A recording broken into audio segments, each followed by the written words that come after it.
એવી નાની બહેન ચંદ્રિકા. ચંદ્રિકા જેનો અર્થ થાય છે ચાંદની. ચાંદની શીતળતા આપે એમ અમે મળીએ એટલે શીતળતા મળે મળે ને મળે જ.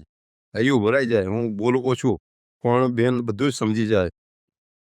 હું ચંદ્રિકાનો ભાઈ રજની. ચંદ્રિકા ખૂબ જ પ્રેમાળ છે અને કુટુંબ પ્રત્યે પણ ખૂબ જ લાગણીશીલ છે. આ ઉંમરે અને પગની તકલીફ હોવા છતાં પણ 99ની યાત્રા ખૂબ જ સુંદર રીતે પરિપૂર્ણ કરેલ છે. ચંદ્રિકાબેન 99 કરી આવ્યા. અમને ખૂબ ખૂબ આનંદ થયો. ધાર્યું નહોતું ને થઈ ગયું 99. નાના હતા ત્યારે એક જ વસ્તુ માટે ઝઘડા કરતા, પણ હવે બીજા માટે પોતાની ફેવરિટ ચીજ પણ છોડી દે. પોતાના કામ પડતા મૂકીને પણ બીજાનું વિચારે એવી મારી નાની બેન. અમારા નણંદબા ચંદ્રિકાબેન, અમારા ઘરમાં એ પહેલેથી હું જ્યારથી આવી ત્યારથી કહું તો ચાલે. એ છે ને નનકાની સાથે નનકા, મોટાની સાથે મોટા. એ છે ને કોઈ પણનું કામ હોય ને તો આમ સંકોચ કર્યા વિના એ તમે બધું જ કામ કરી ચૂકે એવા છે. ને અમને પહેલેથી એમના ઉપર લાગણી બહુ જ છે. મારી બેન મળે એટલે મને એકદમ હિંમત આવી જાય કે મને બસ કાંઈ ટેન્શન નથી. એ મારી બાજુમાં એટલે બસ મને શાંતિ. ચંદ્રિકા એટલે ધર્મનું બીજું નામ છે અને ધર્મમાં જરા પણ પ્રમાદ કર્યા વગર ધર્મમાં ખૂબ આગળ હોય છે અને એની મક્કમતા અમારા જીવનમાં પણ એવી આવે એવી અપેક્ષા. જેમ અમારી લાડકવાઈ ચંદ્રિકાબેન એટલે કે અમારા મમ્મી એમને સંઘવી પરિવારની શાન બન્યા અને હવે આટલા વર્ષોથી કુબડિયા ખાનદાનનું નામ અજવાળ્યું છે. પોતાના મમ્મી પપ્પાની સેવા કરી અશ્વિનભાઈ અને રોહિતભાઈને ખૂબ જ પ્રેમ આપ્યો. પરિસ્થિતિ આવી ત્યારે અડગ ઊભા રહ્યા જોશના ભાભી અને પ્રફુલ્લા કાકી સાથે. એવા અમારા મમ્મી છે. સૌ ચંદ્રિકા ભાભી 99 કરી આવ્યા એટલે સાથે થયા છીએ અને સેલિબ્રેટ કરીએ છીએ. આ ત્યારે જ શક્ય છે જ્યારે દાદાની કૃપા, કુટુંબનો સહકાર, વડીલોના આશીર્વાદ, નહીં તો આ અશક્ય જ છે.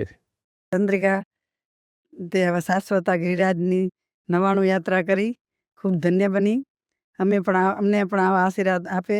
અમે પણ આવા 99 યાત્રા પ્રારંભ કરી. ચંદ્રિકા ભાભી માયાળુ બહુ છે. ચંદ્રિકા ભાભીને બધા પ્રત્યે લાગણી બહુ થાય અને એને જે ખોટું જરાય પસંદ ન હોય. એને સાચું જ ગમે અને સાચું જ બોલે ક્યારે પણ. ભાભી તમે શત્રુંજય તીર્થની 99 યાત્રા કરીને આવ્યા તેની અમે ખૂબ ખૂબ અનુમોદના. શ્રી આદેશ્વર દાદાને નમઃ. શ્રી પરમ પૂજ્ય આચાર્ય ભગવાન કલાપૂર્ણ શ્રી ગુરુભ્યો નમઃ. થોડું ધીરે ધીરે બોલીશ. આવતો નથી પણ લોકો કહે છે કે પત્નીને તો અર્ધાંગિની કહેવાય, પરંતુ મને તો એમ લાગે છે કે મારા સારા સારા કાર્યોની અંદર શરૂઆત કરાવનારી મારી પત્ની એ ઘણા કાર્યોમાં સફળ થઈ છે. જેવા કે ધીરે ધીરે સવારથી કહું કે પૂજા કરવી, સામાયિક કરવું, સવારે નોકારસી કરી પાડવાની, ધીરે ધીરે મને કરતી હતી, આજ્ઞા કરતી આવી રીતે કરો તો થઈ જશે થઈ જશે થઈ જશે. ઠીક છે કરીશ, વાંધો નથી. ધીરે ધીરે ચાલુ કર્યું બધું. પછી એમ લાગ્યું કે હવે તો મને આ વસ્તુમાં મજા આવે છે. પછી કન્ટિન્યુ થઈ ગયું. પછી એવું લાગ્યું કે હવે તો આ તો મને એકદમ ફાવી ગયું છે, હવે આવું છોડીશ નહીં ક્યારે, એવું મને લાગ્યા કર્યું. તો ઠીક છે, એમાં હું થોડું આગળ વધ્યો. પછી કેટલી વખત એવું થતું કે મને આમદીલ કરવાનું ફાવતું નહોતું, તો મને કે 1 કરો 2 કરો. મેં કીધું ઠીક છે, એક આમદીલ ચાલુ કરું છું, ફાવશે તો કરીશ આગળ. પછી ધીરે ધીરે 1 કર્યું 2 કર્યું. પછી એક વખત હોળી કરીને ઉપરથી. પછી એક વખત મને મારા સાહેબ પાસેથી કે બરાડમાં જગત શેઠ મારા સાહેબ, મેં કીધું દાદા વંદન કરો. ચલો વાંધો નહીં. અને મારા સાહેબે ડાયરેક્ટ કહી દીધું કે અમને વર્ધમાન આપણી હોળીનો પાયો નાખવો છે. પછાણ આપી. મેં કીધું અરે બાપરે, ડાયરેક્ટ ઠીક છે ચલો, એમના મનને મનાવી લીધું. પછી મને પછાણ આપે સાહેબજી અને મારો શરૂઆત થઈ ગઈ પાયો નાખવાની ધીરે ધીરે. એણે તો ઘણી આગળથી ચાલુ કરી નાખી હોળી. પછી એને એવું લાગ્યું કે હું આની સાથે રહીશ તો એમને બી મનોબળ મજબૂત બનશે કે ચલો વાંધો નહીં. એટલે ધીરે ધીરે મારી સાથે સ્ટોપ થઈ ગયું. પછી મારી સાથે કન્ટિન્યુ કર્યું. તો 22 હોળી સુધી અને મારી સાથે કન્ટિન્યુ આજ સુધી ચાલુ રહે. તો બહુ સરસ મારી આજે હોળી થાય છે એની સાથે કન્ટિન્યુ હોળી સાથે કરીએ છીએ. પછી મને કે હવે આપણે એક વખત 99 કરવી છે. મેં કીધું ઠીક છે કરતા કરતા હું ખેંચી ગયો. પછી ઠીક છે, પછી એક વખત હવે તો મારે જવું જ છે. મેં કીધું ઠીક છે જતો.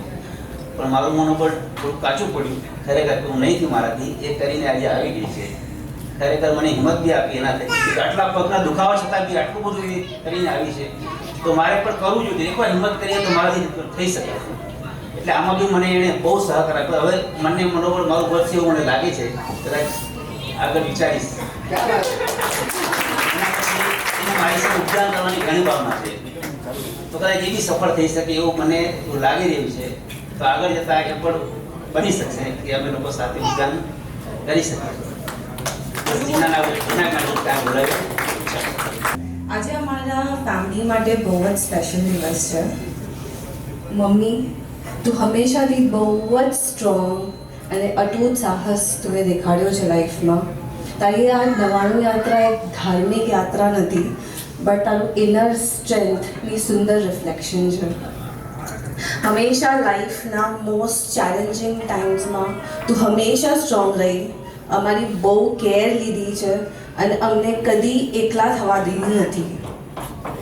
તું હંમેશા લાઈફમાં સાચો પાથ દેખાડ્યો છે અને હંમેશા તારા વર્ડ્સથી નહીં પણ તારા એક્શન્સથી રાઈટ વેલ્યુઝ અમને શીખવી છે. So thank you mummy. અમે બહુ જ ગ્રેટફુલ છે તારા માટે અને તું અમને બહુ પ્રાઉડ ફીલ કરાવે છે અને અમે તું અમારી ઇન્સ્પિરેશન છે. Thank you mummy. I think મારા સાસુમા માટે એક વસ્તુ હું કહી શકું કે જે રીતના જેઠાલાલની લાઈફ બધાને ખબર છે રાઈટ, એ લાઈફમાં તારક મહેતા હોય રાઈટ, એ તો ફાયર બ્રિગેડ. આઈ થિંક આ બધા લોકો માટે અમારા એક કોમન ફાયર બ્રિગેડ જે છે એ મમ્મી છે. કંઈ પણ સિચ્યુએશન હોય, કંઈ પણ હોય, હંમેશા અમારા સપોર્ટમાં આવશે અને એમને સોલ્યુશન નહીં તો પણ એક આન્સર, એક કોન્ફિડન્સ આપશે કે હા થઈ પડશે જે પણ છે. સો આઈ થિંક એ વસ્તુ માટે આઈ લવ હર, મતલબ જે પણ છે. અને મમ્મી હંમેશા કરતા અમારા માટે please. Thank you so much. મારા લગ્નને 8 મહિના થયા છે ઓલમોસ્ટ, અને બધા કહેતા સાસુમાં પેલા સાસુમાં ઘરે જઈશ ને તો ખબર પડશે સાસુ કેવી હોય. બધા લગ્ન પહેલા આવું કહેતા. આ સાસુ કને આવીને તો ખબર પડી કે આ તો મારી બીજી માં છે. મારું ધ્યાન રાખે સવારે ઉઠીને વહેલું કે ખુશી તને આ ખાવું છે, તને ઓલું ખાવું છે, તને શું બનાવી દઉં. અને આજે આ પોતે નવાડું કરવા વયા ગયા અને ત્યારે મને ફક્ત એટલું જ થયું કે હું એમના માટે કેટલું બી કરું એ હંમેશા ઓછું જ રહેશે.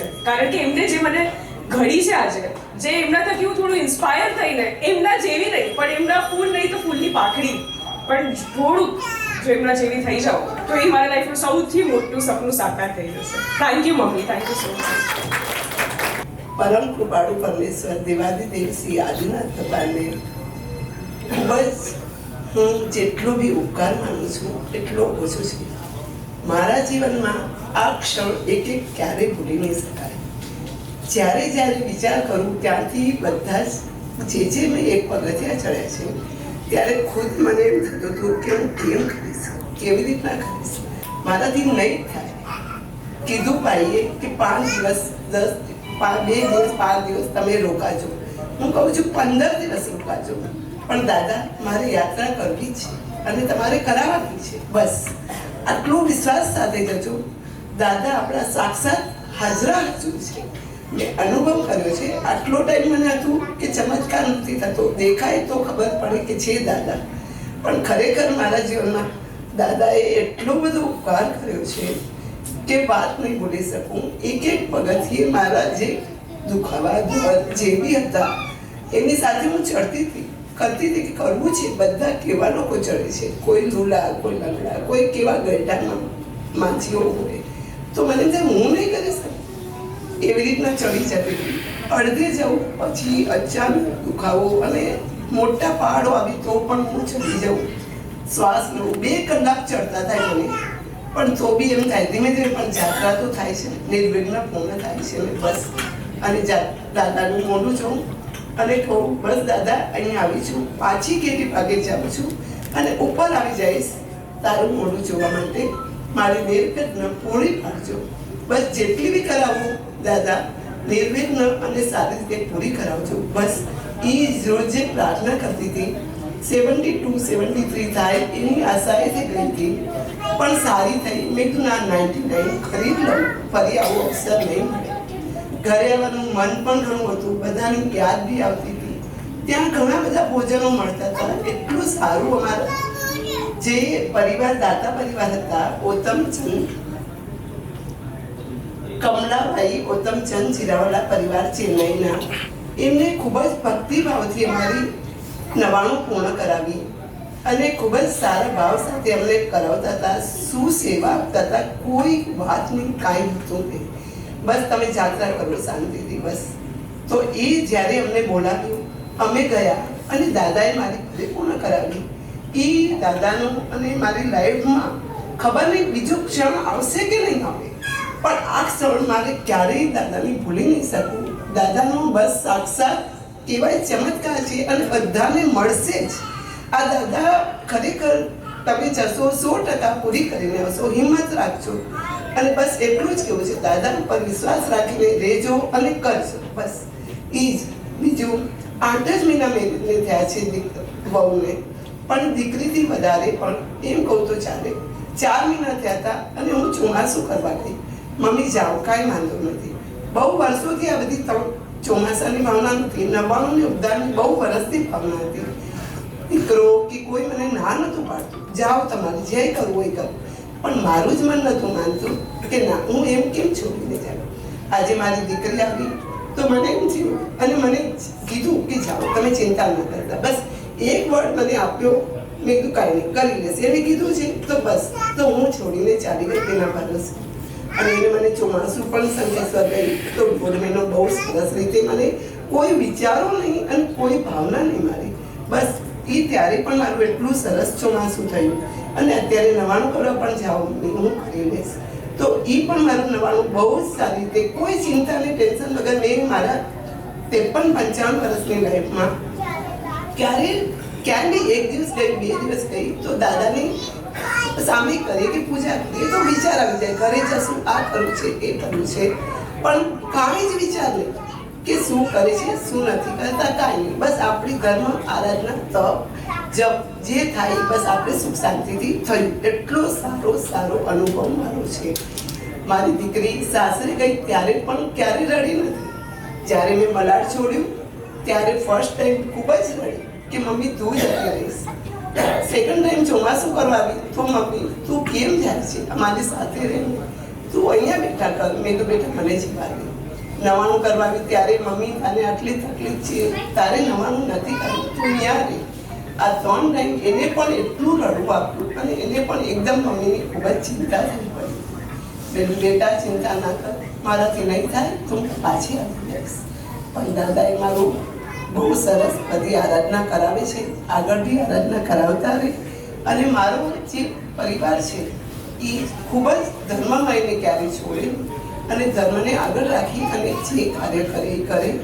અને મારા કુટુંબમાં મારા સાસુ સસરા, મારા દાદી દાદા સસરા હતા એ બધા પણ, અને મારા માતા પિતા જન્મ આપનારા ઉપકારી, એ બધાનો પણ જેટલો ઉપકાર માનું એટલો ઓછો છું. આ બધા કુટુંબ, સંઘી પરિવાર અને કુબડી બંનેનો સાથ સહકારથી હું મારી આ ભાવના મારા વડીલોના આશીર્વાદથી મારા બધા કાર્ય પૂર્ણ થાય છે. થેન્ક યુ સો મચ બધા.